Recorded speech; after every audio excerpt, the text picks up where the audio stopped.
Hi, good morning.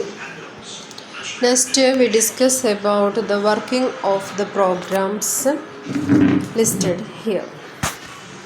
First one, we already discussed that how to read some elements into a one-dimensional array and how to print.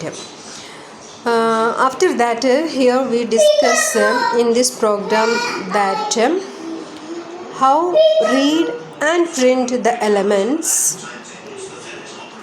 and also how to find the sum of the elements and print along with the elements. Okay, അപ്പോൾ ഒന്നുമില്ല, നമ്മളൊരു array read ചെയ്യണം, എന്നിട്ട് അതിനെ print ചെയ്യണം. അതുകൂടാതെ ആ അരയിലൂടെ നമ്മളൊന്ന് സഞ്ചരിക്കണം. ആ സമയത്ത് നമ്മളുടെ കയ്യിൽ ഓരോ എലമെൻറ്റ്സ് വന്ന് വീഴും. അവരെ നമ്മളൊരു വേരിയബിളിലേക്ക് സം ചെയ്തുകൊണ്ടേയിരിക്കുക. ഓക്കെ, അങ്ങനെ ലാസ്റ്റ് എലമെൻറ്റ്സ് എല്ലാം പ്രിൻ്റ് ചെയ്ത് കഴിഞ്ഞതിന് ശേഷം അതിൻ്റെ സമ്മ് എന്ന് പറഞ്ഞിട്ട് ആ ഒരു കാൽക്കുലേറ്റഡ് വാല്യൂ കൂടെ നമ്മൾ പ്രിൻ്റ് ചെയ്യും.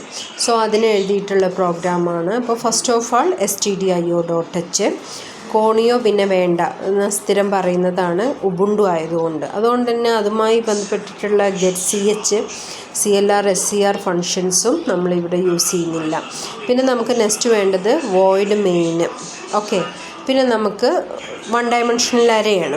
അതുകൊണ്ട് തന്നെ ഒരു കൗണ്ടർ വേരിയബിൾ വേണം ഫോർ ലൂപ്പ്. ഈ സാധനം തന്നെ എപ്പോൾ ലൂപ്പ് ഇടുന്നോ ആ സമയത്തൊക്കെ അതന്നെ യൂസ് ചെയ്താൽ മതി. ഓക്കെ, നമുക്ക് എന്തിനൊക്കെ ലൂപ്പ് ഇടണം? ഒന്ന് റീഡ് ചെയ്യാൻ ലൂപ്പ് ഇടണം, ഒരുപാട് എലമെൻറ്റ്സ് റീഡ് ചെയ്യണമല്ലോ. പിന്നെ അതിനെ പ്രിൻ്റ് ചെയ്യാൻ ഇടണം. പിന്നെ പ്രിൻ്റ് ചെയ്യുമ്പോൾ തന്നെ നമുക്ക് സമ്മ് വേണമെങ്കിൽ കാണാം, ഇല്ലെങ്കിൽ വീണ്ടും ഒരു ലൂപ്പ് ഇട്ടിട്ട് സമ്മ് കാണേണ്ടി വരും. ഓക്കെ, അപ്പോൾ ഏറ്റവും ഇത് കുറക്കണം, ലെങ്ത് ഓഫ് പ്രോഗ്രാം എപ്പോഴും കുറക്കണം എന്നുള്ളതാണ്. അപ്പോൾ അതുകൊണ്ട് തന്നെ 2 ലൂപ്പിൽ നമ്മൾ ഒതുക്കും. ഓക്കെ, അപ്പോൾ ഇൻറ്റ് ഐ എന്ന് പറയുന്നത് കൗണ്ടർ വേരിയബിൾ ഡിക്ലെയർ ചെയ്തു. പിന്നെ ഫ്ലോട്ട് അത് കോമയാണ് കേട്ടോ, അല്ലെങ്കിൽ വീണ്ടും ഇൻറ്റ് ഫ്ലോട്ട് എന്ന് പറയണം. ഓക്കെ, പിന്നെ ഫ്ലോട്ട് ടൈപ്പ് വൺ ഡയമെൻഷണൽ അരയാണ് ഡിക്ലെയർ ചെയ്തിട്ടുള്ളത്. വിത്ത് സൈസ് 10 ആണ്. ഓക്കെ, പിന്നെ ഇൻറ്റ് എൽ ലിമിറ്റ് എത്ര എലമെൻറ്റ്സ് ഉണ്ട് എന്നുള്ളത് 10 നമ്മൾ അലോക്കേറ്റ് ചെയ്തു. നമ്മൾ പക്ഷേ അറ്റ് എ ടൈം എത്ര എൻ്റർ ചെയ്യുന്നുണ്ട് എന്നുള്ളതിനാണ് ആ ലിമിറ്റ് ചോദിച്ചിരിക്കുന്നത്. പിന്നെ s=0 or 0.0. നമുക്ക് വേണ്ടത് 0.0 ആണ്, കാരണം ഇത് ഫ്ലോട്ട് ആയതുകൊണ്ട്. ഓക്കെ, പിന്നെ എൻ്റർ ദ ലിമിറ്റ് എന്ന് ചോദിച്ചാൽ ലിമിറ്റ് ടൈപ്പ് ചെയ്യണമെന്ന് നമുക്കൊരു ബോധം വരുത്തുള്ളൂ.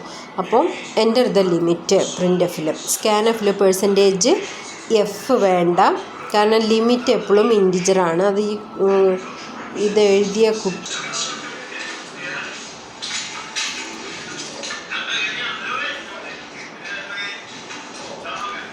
അപ്പോൾ നമ്മൾ ഒന്നും കൂടെ പറയാം. Matrix read and print